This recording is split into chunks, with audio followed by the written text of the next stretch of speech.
হ্যাঁ, ক্যান্সার কিছু কিছু বংশগত ক্যান্সার রয়েছে, যার মধ্যে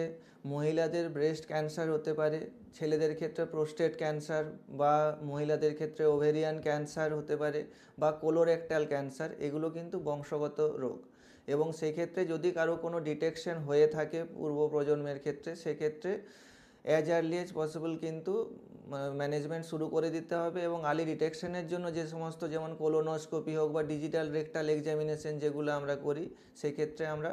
শুরু করে দিতে পারবো, এবং তার আর্লি ডিটেকশনের মাধ্যমে আমরা ক্যান্সারের ট্রিটমেন্টটা শুরু করে দিলে পেশেন্টের নেক্সট প্রজন্ম কিন্তু পুরোপুরি বেঁচে যাবে। কিছু কিছু ক্যান্সার বংশগত রয়েছে, যার মধ্যে মহিলাদের বা মেলদের ব্রেস্ট কার্সিনোমা বলি, প্রোস্টেট ক্যান্সার বলি, মহিলাদের ওভেরিয়ান ক্যান্সার যেগুলো বলি, বা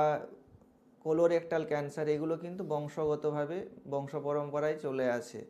তো সেক্ষেত্রে কিন্তু যাদের ক্ষেত্রে দেখা যায় যে কিছু কিছু জেনেটিক ডিজিজ রয়েছে আর কি, এবং সেক্ষেত্রে তাদের নেক্সট প্রজন্মের ক্ষেত্রে কিন্তু আমরা আর্লি ডিটেকশন করতে দিই, যাতে করে নেক্সট প্রজন্ম কোনো রকম ক্যান্সার আসার পূর্বে আমরা ক্যান্সারের ট্রিটমেন্ট আমরা শুরু করে দিতে পারি।